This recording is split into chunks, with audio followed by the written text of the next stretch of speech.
Olá, 11 horas e 32 minutos pelo horário de Brasília desta quinta-feira, dia 11 de maio de 2023. Esse é o Jornal do Empreendedor, segunda edição. Seja muito bem-vindo. Eu sou Sebastião Garcia e convido você para acompanhar comigo, a partir de agora, as principais notícias do dia. Em 3 anos, o e-commerce no Brasil movimentou quase R$500 bilhão. Telefones celulares e aparelhos de TV foram os objetos mais vendidos pela internet. O prêmio reconhece o trabalho de professores que incentivam alunos a buscarem soluções empreendedoras para os desafios da vida escolar. E o comércio está otimista. Levantamento da Confederação Nacional de Dirigentes Lojistas aponta que filhos querem gastar mais para comemorar o Dia das Mães. Tudo isso agora no Jornal do Empreendedor, segunda edição.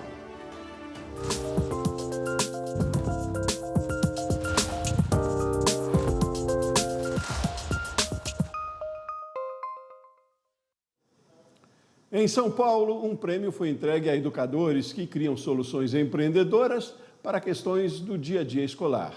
A parceria entre o Sebrae e o Instituto Significare e a Bet Brasil tem como objetivo reconhecer os trabalhos inovadores realizados nas unidades educacionais de todo o Brasil. Veja na reportagem.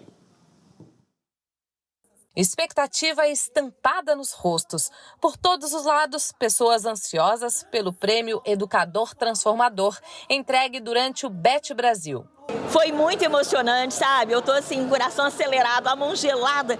Mas o engraçado é que eu não estou pensando em ganhar.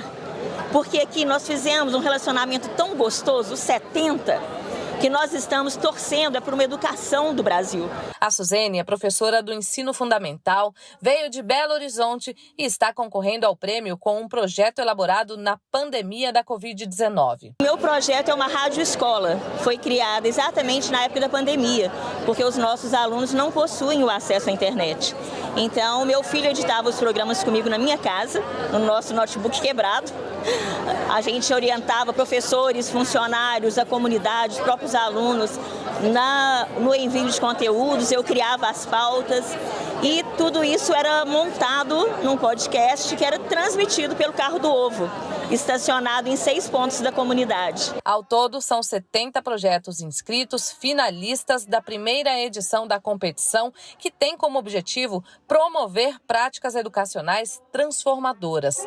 Nesta edição, o número de inscritos foi quase 400% maior do que no antigo Prêmio Nacional de Educação Empreendedora. São professores que já implementaram trabalhos transformadores em salas de aula de escolas públicas e privadas de todo o país. O Sebrae, ele trabalha num processo contínuo de sensibilização, capacitação e reconhecimento de educadores e de estudantes que têm projetos inovadores que conseguem transformar a educação por meio de um processo de educação empreendedora. E esse prêmio ele é muito importante, porque esse é um momento de reconhecimento desses profissionais, desses educadores que fizeram toda a diferença na vida dos seus estudantes, né, dos estudantes que são por eles acompanhados. Na categoria Educação Infantil, o melhor projeto escolhido foi o da Joana Bertoldi, de Santa Catarina. No segmento Ensino Fundamental Anos Iniciais, foi a Cláudia Galdino, da Paraíba. Já no Ensino Fundamental Anos Finais, quem levou o prêmio foi o João Carlos Braga, do Rio de Janeiro. E teve mais. Na categoria Ensino Médio Regular, o trabalho do Rafael Erde, do Pará, foi o que mais se destacou. O prêmio de melhor projeto na educação profissional foi para Eukênia Barbosa, de Pernambuco. Na educação de jovens e adultos, foi para Elaine Pavec, de São Paulo. E fechando a premiação, a melhor prática realizada na educação superior foi do Antônio Maris Júnior, do Distrito Federal. Os 7 vencedores vão ganhar, em primeiro lugar, um MBA em Educação Empreendedora, ofertado pela Faculdade Sebrae na modalidade à distância. Também vão participar de uma missão nacional ainda a ser definida e vão receber também um troféu de reconhecimento. Os visitantes do BET Brasil tiveram acesso a inovações que auxiliam professores no ensino e estudantes no aprendizado. Ideias como a startup de educação, que realiza a correção de redações escritas pelos alunos. E essa ferramenta, então, ela captura a coerência, o contexto, o enredo e também a correção ortográfica dessas redações. A gente conta com um grupo de professores associado à Pontui que também fazem isso, para a gente ter um double check da ferramenta, mas é uma ferramenta como qualquer inteligência artificial que precisa da evolução do seu algoritmo e a gente imagina, e estamos trabalhando para isso, que já no segundo semestre a gente consegue colocar isso no mercado em larga escala. E olha, aqui no evento teve mais uma comemoração especial. O Sebrae lançou este selo comemorativo aos 10 anos de educação empreendedora. Ele marca todo um trabalho desenvolvido com foco nas novas formas de pensar e agir nas salas de aula. Antes do Programa Nacional, o Sebrae tinha algumas iniciativas isoladas, referentes à educação empreendedora. A partir do momento em que criou-se o Programa Nacional, o Sebrae começou a trabalhar a educação empreendedora em rede, num modelo unificado, organizado, e dessa forma a gente consegue expandir as ações da educação empreendedora do Sebrae em todo o território brasileiro. O Instituto de Pesos e Medidas do Estado de São Paulo encontrou irregularidades em 12% dos produtos de vestuário fiscalizados na capital paulista e em outros 5 municípios durante 4 dias da Operação Dia das Mães. Etiquetas de roupas precisam conter informações como o nome do fabricante ou importador, incluindo uma marca, CNPJ e o país de origem. Também precisam ter dados sobre o produto em si, como a composição têxtil, os símbolos de cuidados com a conservação do produto e a informação de um tamanho. As empresas que não adotaram medidas como essas nas etiquetas foram autuadas e terão 10 dias para apresentar a defesa. Às vésperas do Dia das Mães, os lojistas de todo o Brasil estão otimistas. Os filhos pretendem gastar mais do que no ano passado.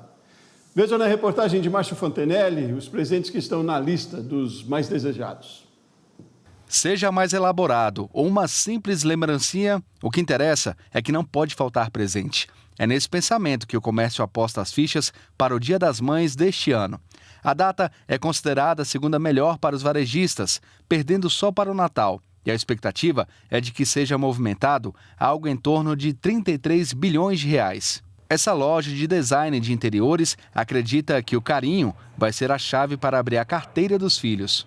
30% a mais do que no ano passado, por conta dos orçamentos e da rotatividade de clientes. O atendimento é o melhor de Brasília e o mobiliário nosso, nós temos peças exclusivas que só nós temos, então vai ser maravilhoso. E esse otimismo tem fundamento.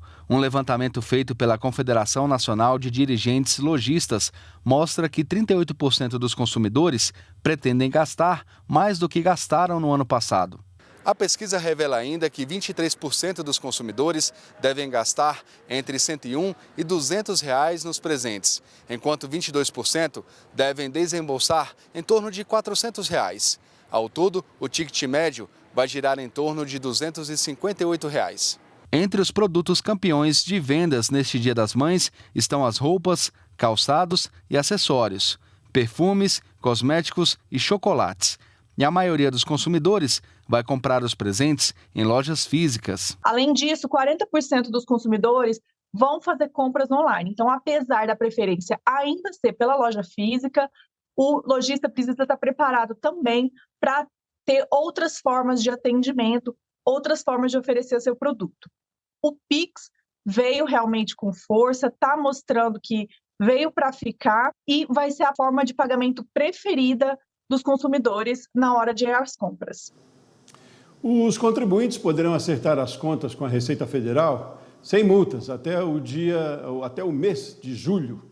Uma decisão do Superior Tribunal de Justiça facilita a regularização dos contribuintes que reduziram indevidamente os valores do imposto de renda, da pessoa jurídica, e da CSLL, a contribuição social sobre o lucro líquido. Fazer intervalo. No próximo bloco, o BNDES dobra a linha de financiamento rural em dólar. Nós voltamos já já.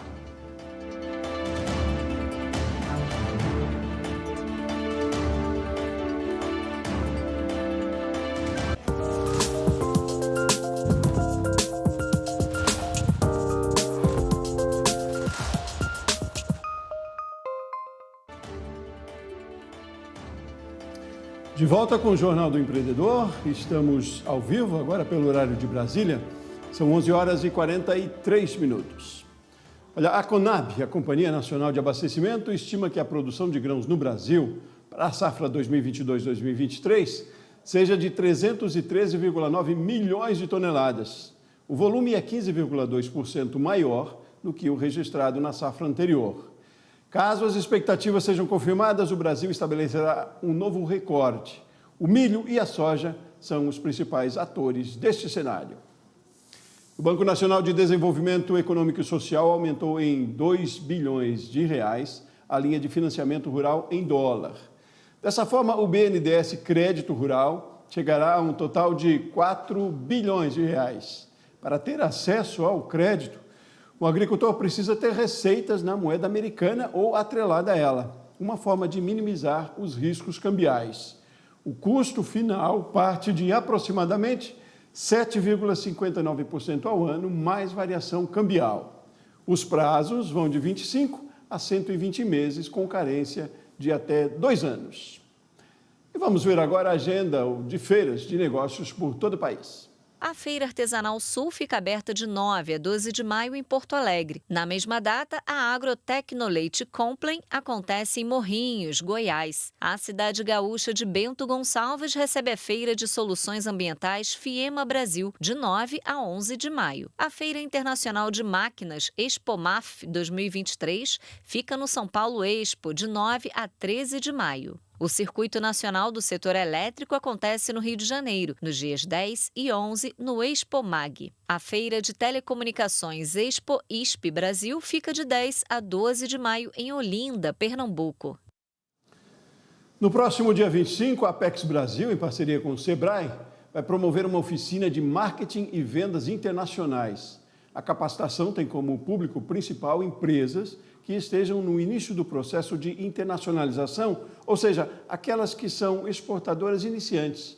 O curso será executado pela Fundação Vanzolini, de forma virtual. Detalhes no site da Apex na internet. O aparelho de celular foi o objeto mais vendido no Brasil pela internet entre os anos de 2016 e 2022. A movimentação foi de 72 bilhões de reais.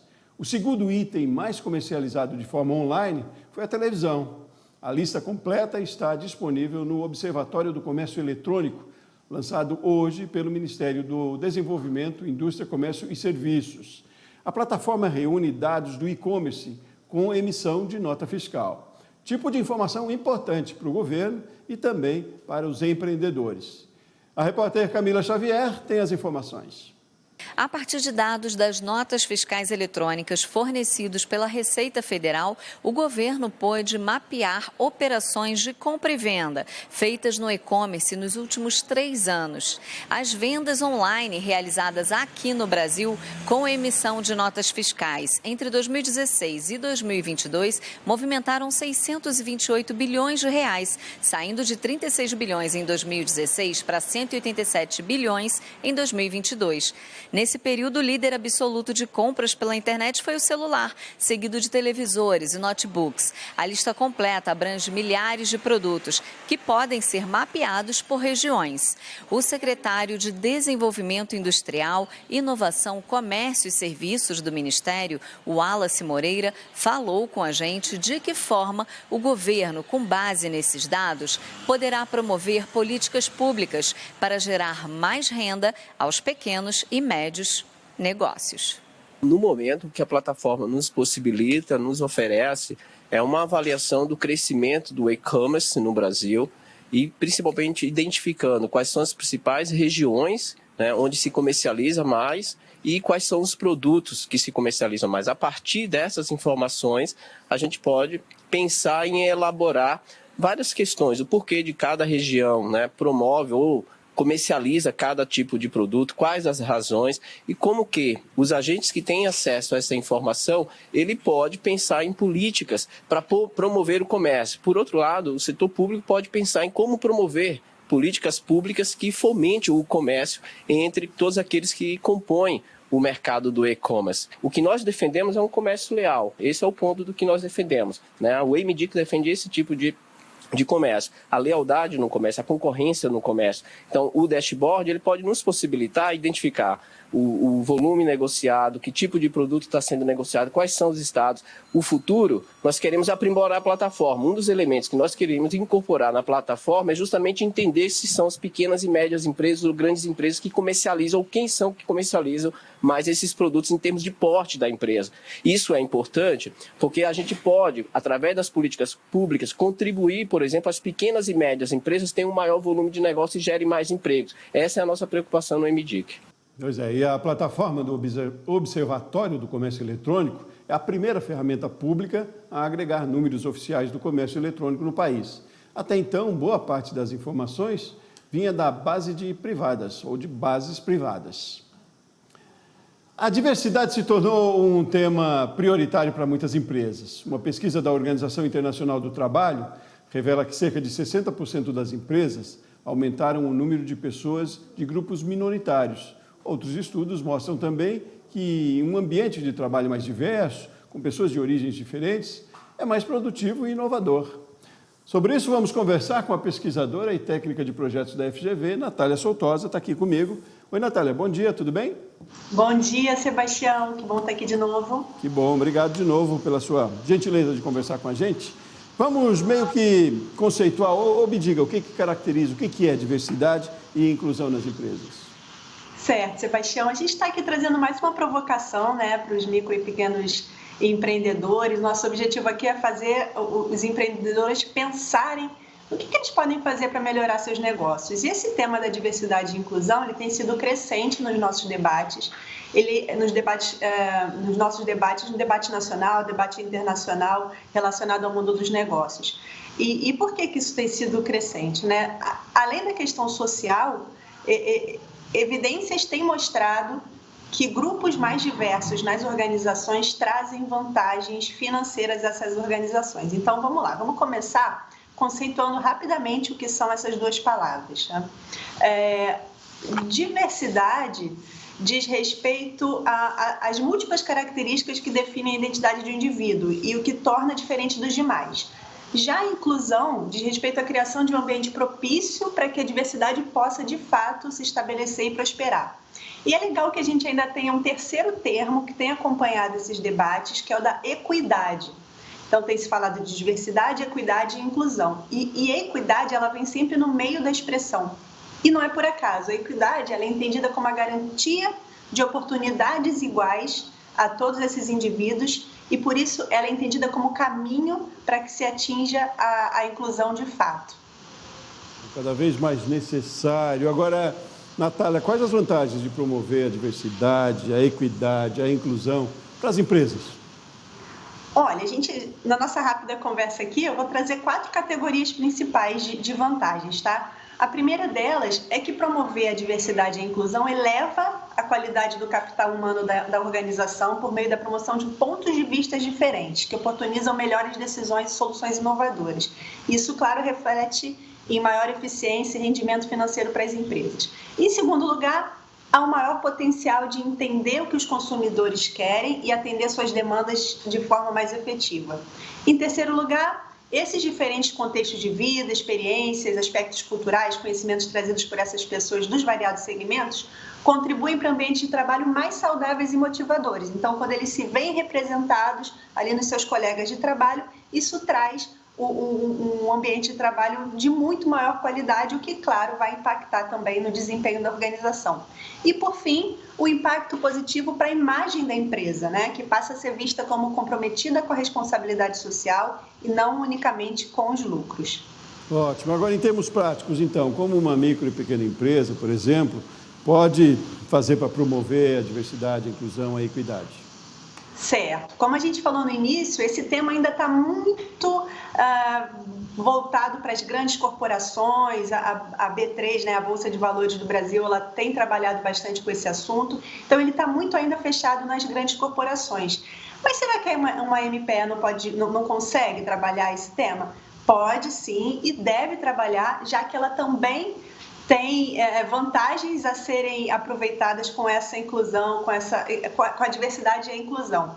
Então, vamos lá. Antes de tudo, é importante que esse micro e pequeno empreendedor conheça a sua realidade e, principalmente, pense quais grupos eu posso agregar dentro da minha realidade, né? E, claro que, dependendo do modelo de negócio, dependendo do seu negócio, pode não fazer sentido agregar determinados grupos.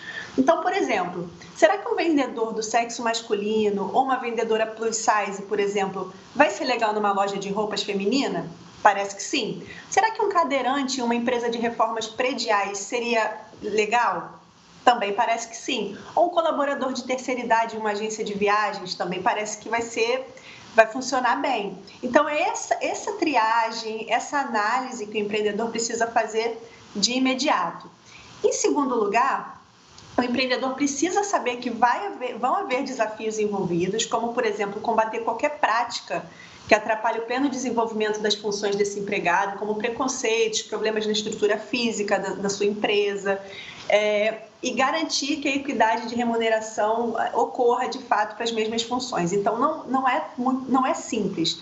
Existem desafios envolvidos e eles também precisam ser considerados na hora de implementar uma estratégia de diversidade e inclusão. E, por fim, é necessário trabalhar a jornada desse colaborador, desde a atração, e aí passando pela seleção, desenvolvimento, até o desligamento, se esse ocorrer, né?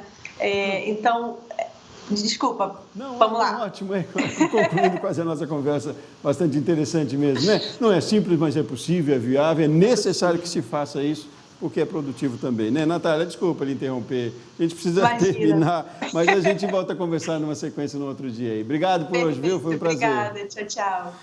Assim a gente termina essa edição do Jornal do Empreendedor. Mais informações ao vivo aqui de Brasília. A gente tem na edição das 7h30 da noite. Uma ótima tarde para você, ótimos negócios e até mais.